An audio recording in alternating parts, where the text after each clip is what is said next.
একদা হজরত হাজরা আলাইহিসসালাম তার মায়ের সাথে মিশরের টানানো গড়িতে একটি মেলায় গেলেন। ওই মেলায় তৎকালীন বাদশাহ সাদুন এবং তার প্রধান উজির ইমরান আগমন করল। বাদশাহ সাদুন হাজরার রূপ ও সৌন্দর্য দেখে মুগ্ধ হয়ে উজির ইমরানকে বলল, হে উজির, এমন সুন্দরী যুবতী এই রাজ্যে থাকা সত্ত্বেও তুমি তাকে আমার কাছে হাজির করোনি কেন? অথচ এটাই ছিল তোমার প্রধান কাজ। যাও, এই মুহূর্তে এই সুন্দরী যুবতীকে আমার সামনে হাজির করো, অন্যথায় তোমার গর্দান কাটা যাবে। বাদশার আদেশে তখন উজির তার কয়েকজন সৈন্যকে সাথে নিয়ে হাজারাকে খুঁজতে বেরিয়ে গেল। এদিকে হাজারা এবং তার মা বিষয়টি বুঝতে পেরে মেলার এক পাশ দিয়ে বেরিয়ে বাড়ির দিকে ছুটে চলল। উজির ইমরান সব অলিগলি খুঁজিয়াও হাজারাকে না পেয়ে ভয়ে অস্থির হয়ে গেল। অবশেষে ফিরে গিয়ে বাদশার কাছে ক্ষমা চেয়ে বলল, জাহাপনা, যেভাবে হোক ওই সুন্দরীকে আমি আপনার সামনে হাজির করবই।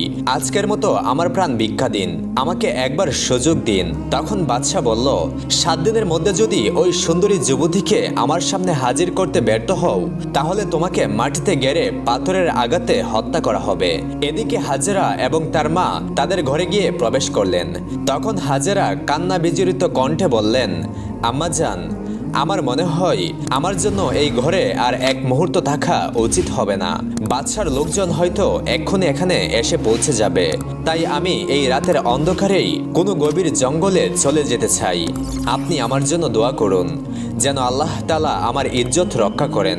মাতা কলিজার টুকরা হাজারাকে কেঁদে কেঁদে বললেন, তোমাকে একা যেতে দিব না, তোমার সাথে আমিও যাব।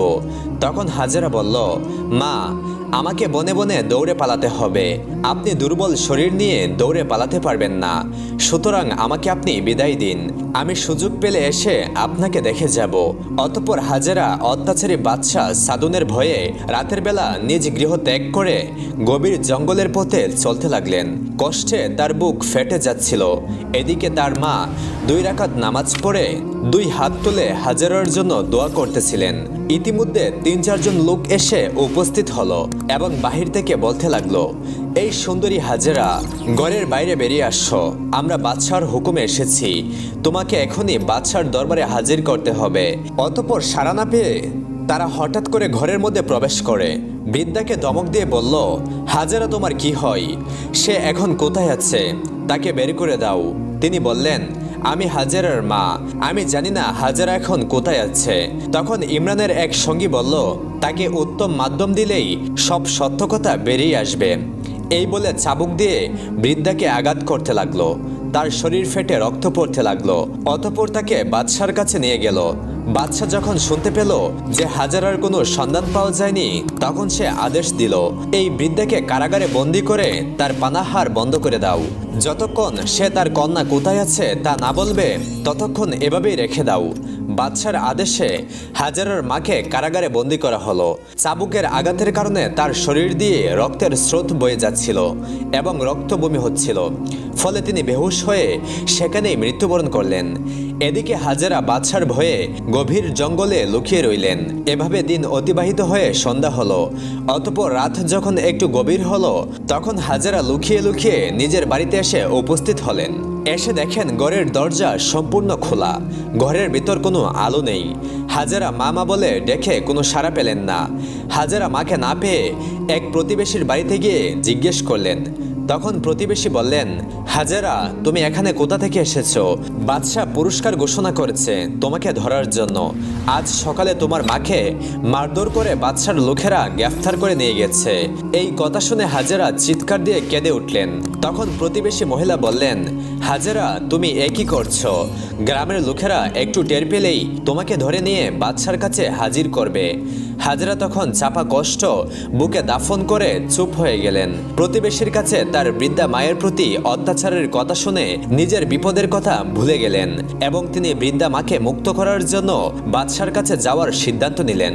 কিন্তু হঠাৎ করে বাদশাহ সাদুনের কথা মনে পড়তেই তিনি সম্পূর্ণ থেমে গেলেন। তখন প্রতিবেশী মহিলা তাকে বলল, হাজেরা, এখানে থাকা তোমার জন্য নিরাপদ নয়, তুমি এক্ষুনি এখান থেকে পালিয়ে যাও। এই কথা শুনে হাজেরা গভীর অরণ্যের দিকে আবারও চলতে শুরু করলেন। এভাবে অনাহারে অসহায় অবস্থায় 5 দিন অতিবাহিত হয়ে গেল। ক্ষুধায় দুর্বল হয়ে গাছের পাতা চিবিয়ে খেয়ে ক্ষুধার জ্বালা নিবারণ করলেন। 6ষ্ঠ দিনে অত্যন্ত দুর্বল হয়ে গভীর বনের একটা বড় গাছের নিচে তিনি ঘুমিয়ে পড়লেন। অতঃপর লোকজনের চিল্লাচিল্লি শুনে হাজেরার ঘুম ভেঙে গেল। আসলে বাদশার সৈন্যদের ছোটাছুটির কারণে বনের মধ্যে হইচই পড়ে গেল। পরিস্থিতি বুঝতে পেরে হাজেরার ভিতরে আর পানি নেই। এমন সময় এক পাষণ্ড তার কাছে চলে আসে এবং চিৎকার করে বলে, এই তো হাজেরা। ফলে মুহূর্তের মধ্যে অন্যরাও সেখানে এসে উপস্থিত হয়। হাজেরার অবস্থা দেখে তারা বিকটভাবে হাসতে লাগলো।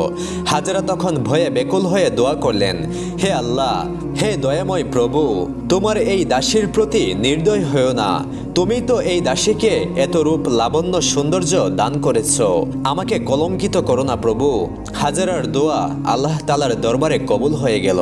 অতঃপর ইমরান যখন হাজেরাকে বন্দী করার জন্য লোকেদেরকে নিয়ে এগিয়ে যেতে চাইল, তখন সকলের পা মাটির সঙ্গে আটকে গেল।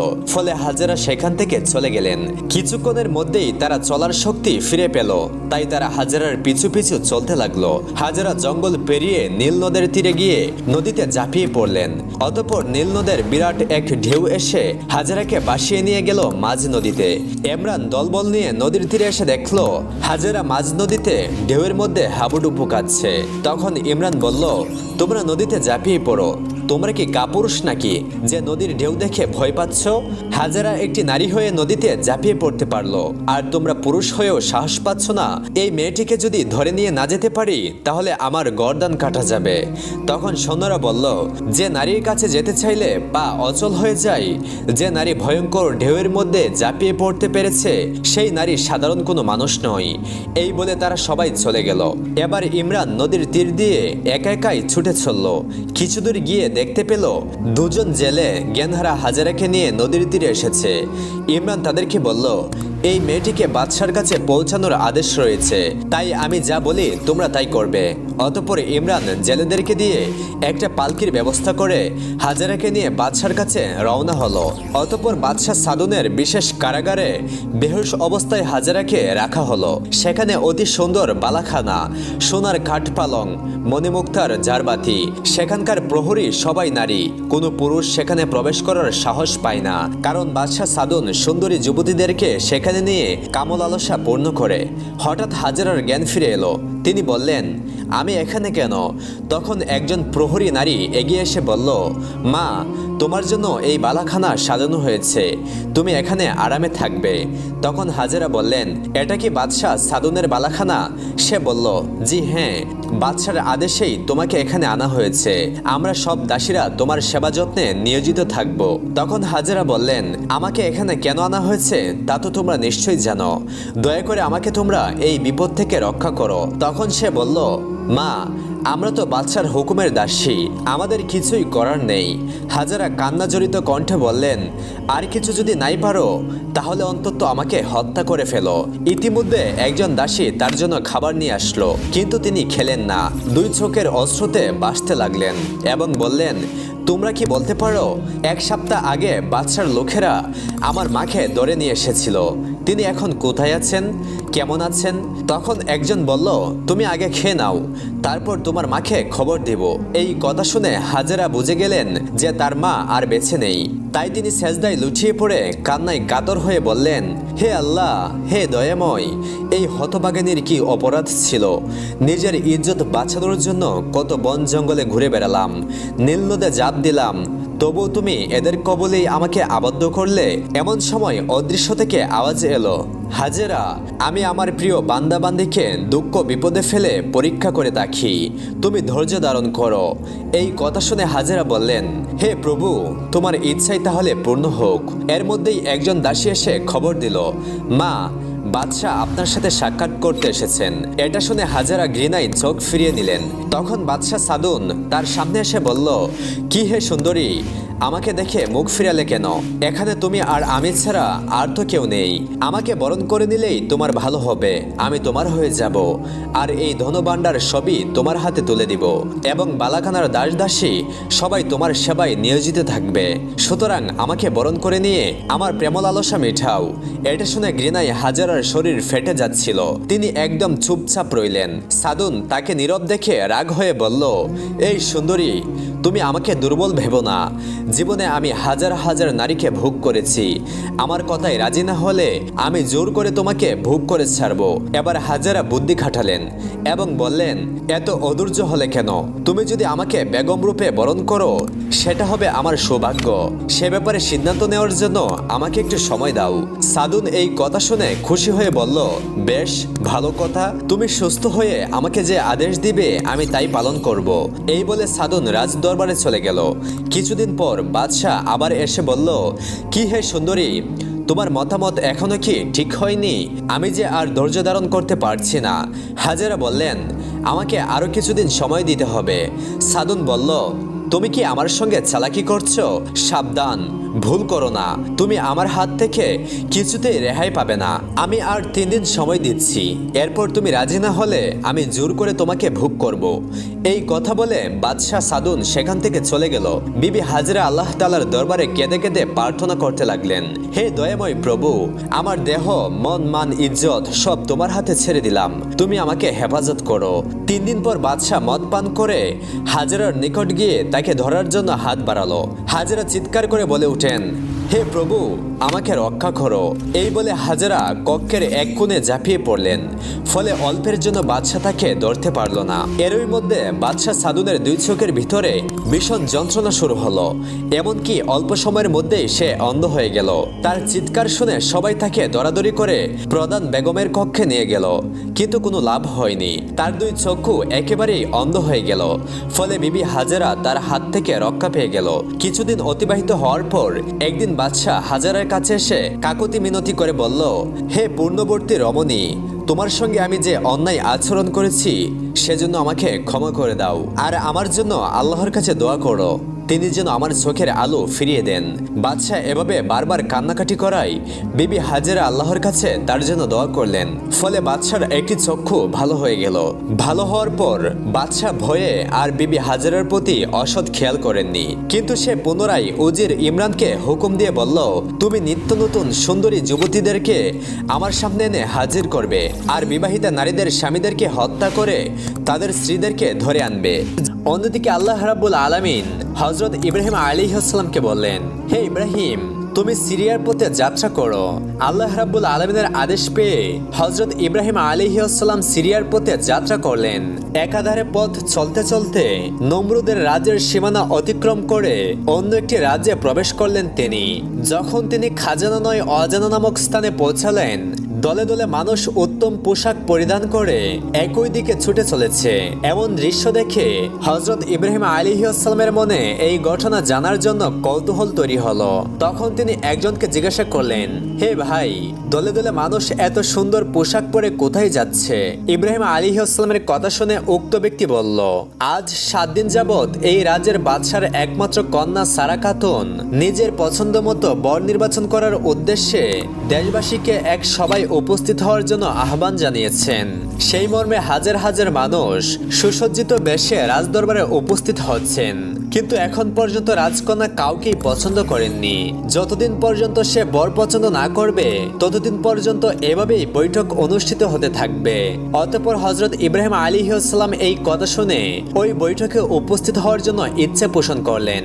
নবী ইচ্ছা পোষণ করার সাথে সাথে আল্লাহ রাব্বুল আলামিন হযরত ইব্রাহিম আলাইহিস সালামকে আদেশ করলেন, হে ইব্রাহিম, আপনিও উক্ত বৈঠকে উপস্থিত হয়ে যান। আর শুনে রাখুন, আমার ফয়সালা হলো এই দেশের রাজকন্যাকে আমি আপনার সাথে বিবাহের ব্যবস্থা করে দেব। আল্লাহর হুকুম পাওয়া মাত্র হযরত ইব্রাহিম আলাইহিস সালাম ওই বৈঠকে যাওয়ার জন্য ইচ্ছা পোষণ করলেন। অতঃপর তিনি অন্যান্য জাতিদের সাথে আস্তে আস্তে রাজদরবারের দিকে রওনা হলেন। অল্প সময়ের মধ্যে তিনি রাজদরবারের এক বিশাল জনসমাবেশে এসে উপস্থিত হলেন।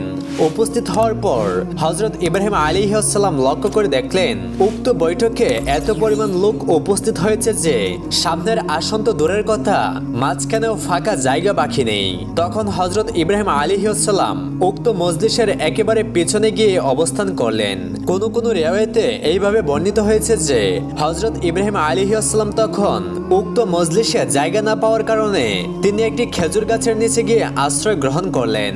অতঃপর কিছু সময় পর দেখা গেল অপূর্ব সুন্দরী রাজকন্যা তার সহচারীদেরকে নিয়ে সমাবেশের মঞ্চে আসন গ্রহণ করলেন। তিনি মণিমুক্তা খচিত একটি তাজ হাতে নিয়ে জনসমাবেশে হাঁটতে শুরু করলেন। এক এক করে সকল প্রার্থীকে দেখে যেতে লাগলেন।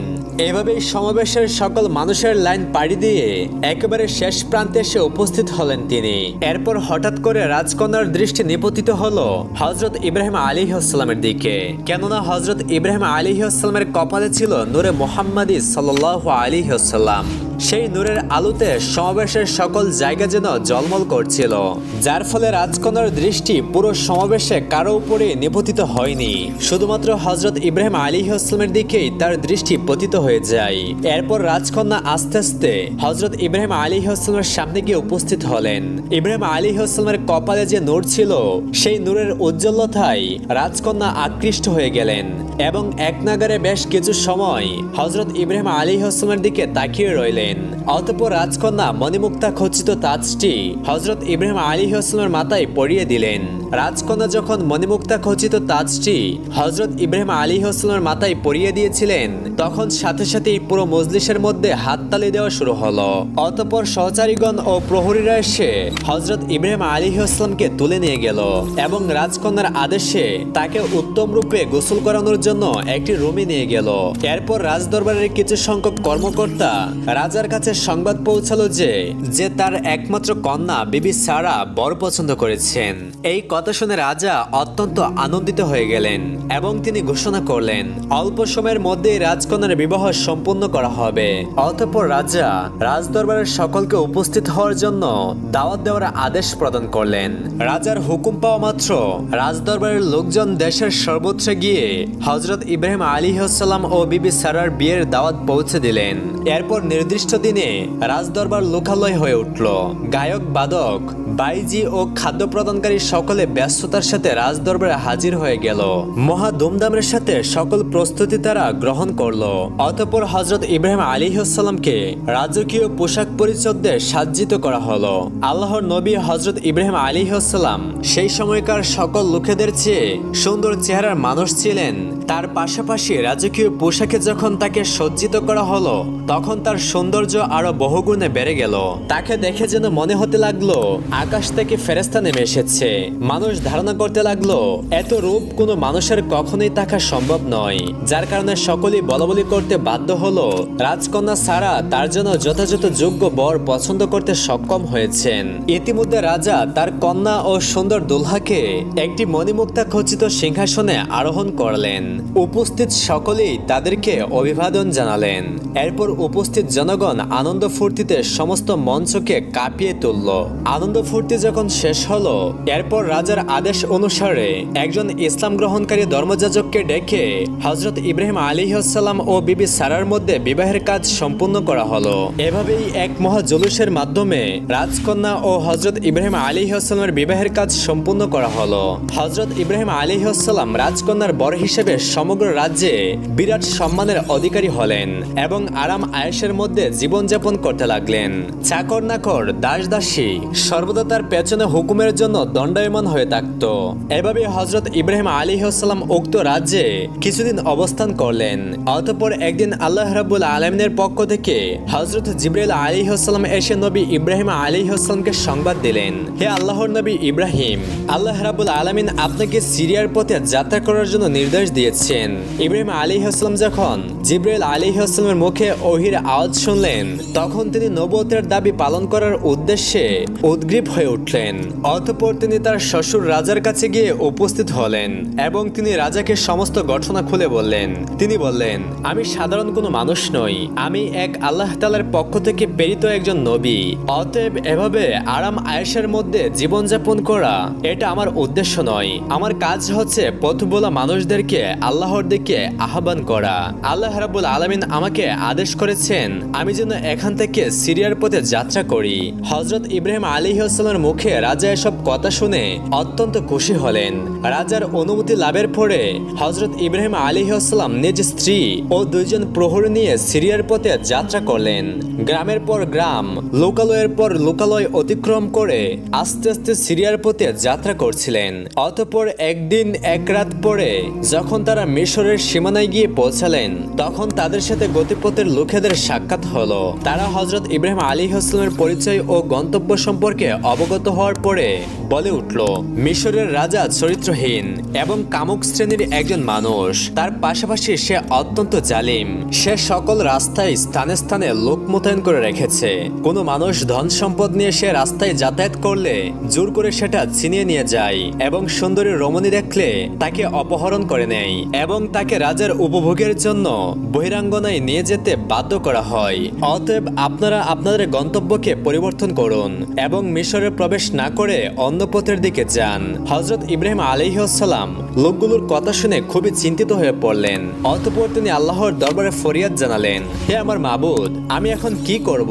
তখন আল্লাহ সুবহানাহু ওয়া তাআলা হযরত ইব্রাহিম আলাইহিস সালামের নিকট ওহী প্রেরণ করলেন। আল্লাহ সুবহানাহু ওয়া তাআলা বললেন, ওহে ইব্রাহিম, তুমি আমার হুকুমে মিশরের রাস্তা গ্রহণ করো।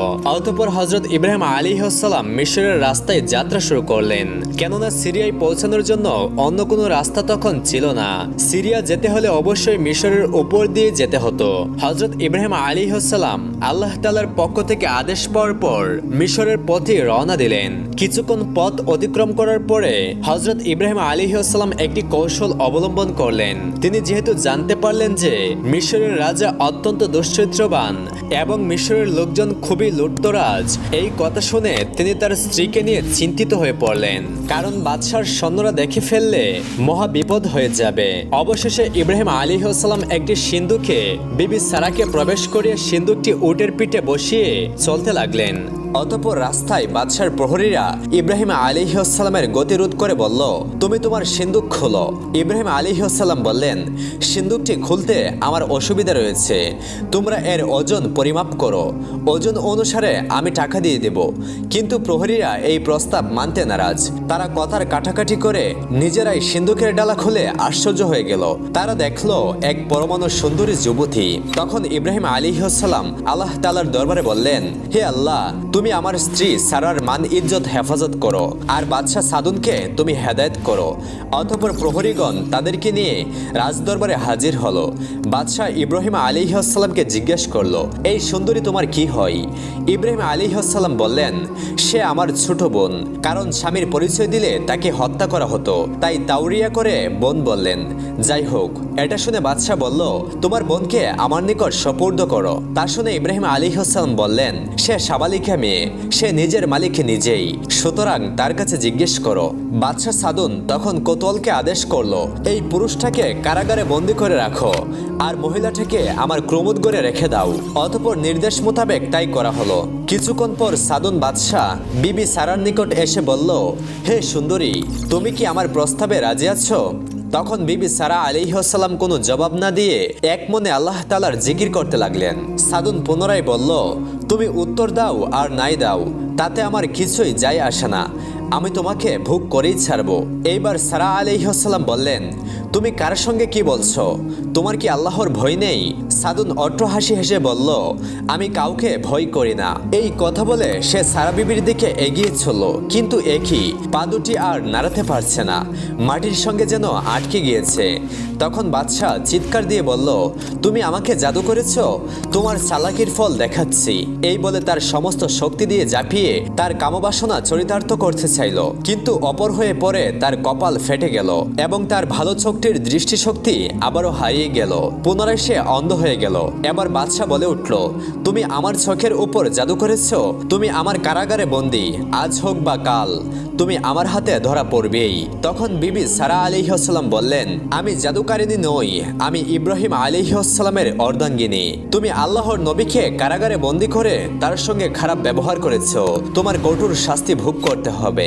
যদি বাঁচতে চাও তাহলে আল্লাহর নবীকে মুক্ত করে দিয়ে তার কাছে ক্ষমা চাও। এই কথা শুনে বাদশার মনে মুচুর দিয়ে উঠল। হঠাৎ তার মনে পরিবর্তন এসে গেল।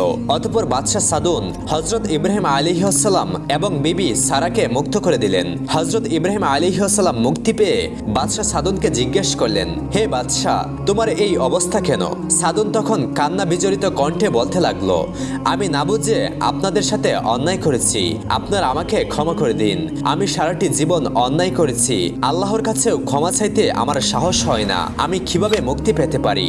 আপনি তো আল্লাহর নবী, দয়া করে আমার জন্য একটু দোয়া করুন, আল্লাহ তাআলা যেন আমাকে ক্ষমা করে দেন। তখন হযরত ইব্রাহিম আলাইহিস সালাম বললেন, তুমি তওবা করে আল্লাহর নিকট ক্ষমা চাও। তওবা করে পবিত্র মনে ক্ষমা চাইলে নিশ্চয়ই আল্লাহ তাআলা ক্ষমা করে দিবেন। এই আশ্বাসবাণী শুনে বাদশা সাদুন আজীবনের সমস্ত কামনা বাসনা ত্যাগ করে আল্লাহর দরবারে ক্ষমা প্রার্থনা শুরু করলো। তার চোখ বেয়ে অশ্রু দ্বারা প্রবাহিত হতে লাগলো, ফলে তার দৃষ্টিশক্তি এবং চলন শক্তি আবার ফিরে পেল। তখন সে বলল, হে আল্লাহর নবী, আপনি আমাকে আপনার ধর্মে প্রবেশ করান। বাদশা সাদুন ইব্রাহিম আলাইহিস সালামের সত্য ধর্ম গ্রহণ করে বলল, হে নবী, আপনি আমার বাদশাহী এবং ধন সম্পদ সবকিছু নিয়ে নিন। তখন ইব্রাহিম আলাইহিস সালাম বললেন, আমি তোমার বাদশাহী নিতে আসিনি, আল্লাহর দেওয়া দায়িত্ব পালন করতে এসেছি। তুমি তোমার বাদশাহী করতে থাকো এবং ন্যায় বিচার করতে থাকো।